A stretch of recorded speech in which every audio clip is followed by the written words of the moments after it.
What's up, y'all? Hey, it is super hot, but I'm gonna say happy 4th of July anyway. As in most cities, Atlanta's no different. They kind of celebrate the day before the 4th of July instead of on the day. Milwaukee's the same way. I'm sure it's a lot of other cities. I never quite understood that. It's kind of like when companies had a Christmas party, like on the 28th or 29th or the 30th,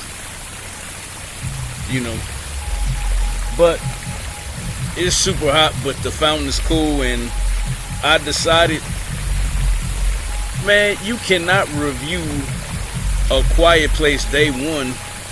You cannot review it without spoiling it. So y'all know I don't do a whole lot of spoiler reviews, but it's impossible to talk about this movie without just telling you exactly what's going on and what happened. You guys want a little hint why you can't talk about A Quiet Place Day 1 without spoiling it? Because they don't talk. Hey, if I was to give you a script, it'll be 1.5 pages of dialogue.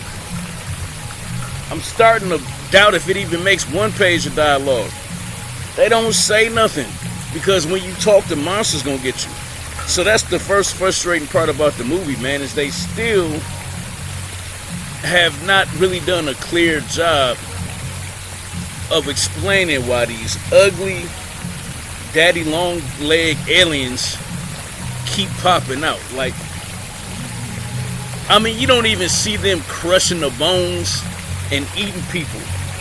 Like, I'm not a sadist, but it's like, for all the trouble they go through to eat us, all they ever show is them just snatching us up and flying in the air like Superman. Like,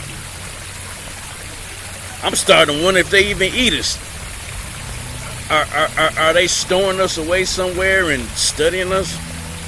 I don't know, but I say all that to say Lupita Nyong'o still makes it worth it. So don't think just because I'm criticizing the film a little bit that I'm saying that it's not worth going to see.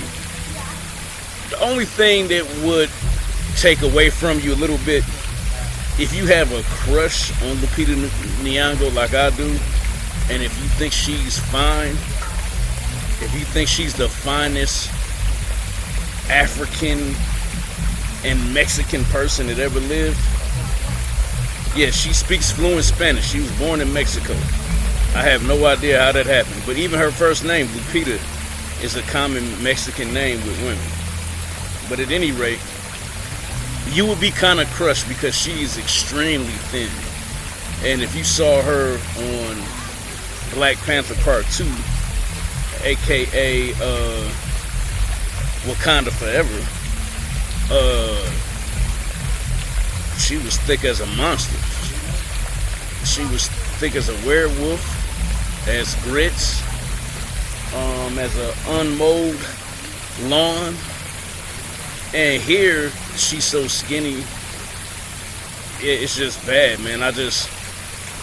I would hate to do the research and find out what she had to do to be that skinny. But it's taking her through New York. Of course, you see the Digimon. Sometimes I forget how to say his name. The one that was married to Lady Fat, Morley Simmons. He doesn't make a whole lot of appearances in the movie. So outside of what you saw in the trailer of him telling her to shut, he had to kill somebody though. Somebody just wouldn't stop screaming. And so he put his head up against the brick wall, and he looked really sad about it. Like, he looked like, man, why did you make me do that? But he really didn't have a choice, because them things hear noise, they coming to rip you up. The star of the movie is her cat Froddo, and I became a cat lover because of my stepdaughter. When she had a hard time making friends, we got her a kitten, and the kitten became her best friend. So I've loved cats ever since then. But the cat is like the star of the movie because he is super chill. Nothing bothers him. He never meows. He never puts their life in danger. But then he got the nerve, just like cats do, that when he just feels like he wants to pop up and go explore something, he don't ask permission, he just goes. But the thing that makes him cute and will make you love him as a character in the movie is that even though he'll just pop up and leave and go check something out, he'll always come back to his owner. So that's kind of, it's almost simulating or symbolizing loyalty. You know, the fact that he always came back. And the ending pretty much looks like a prequel to a lead up to A Quiet Place Part 2. Because somebody had the bright idea to just blow up the bridges so that people couldn't get out of the city of New York. So in order to escape from the monsters, they had to use like boats. And so they used the boats, and I guess they're going off to start another colony, which became the colony that we saw on The Quiet Place Part 2. But Lupita says, man, forget that. She has cancer. It's terminal. She's not going to make it.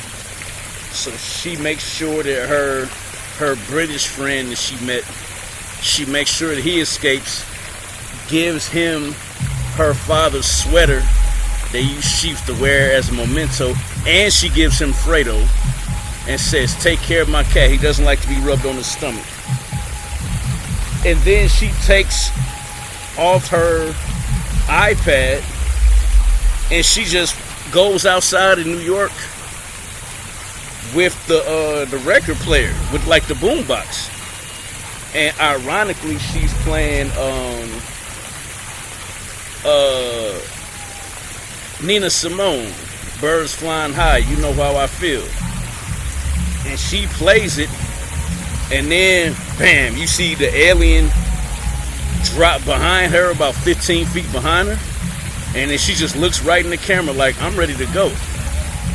So, kind of a cool ending that she sacrificed herself, and that she made sure that the cat that she loved and the gentleman who she could have fell in love with, that they made it to safety first. So, obviously, if you're watching this review, you've seen the movie already. But use my review as a way to tell people that it's definitely worth seeing. Happy 4th of July. Movies, music, sports, and life.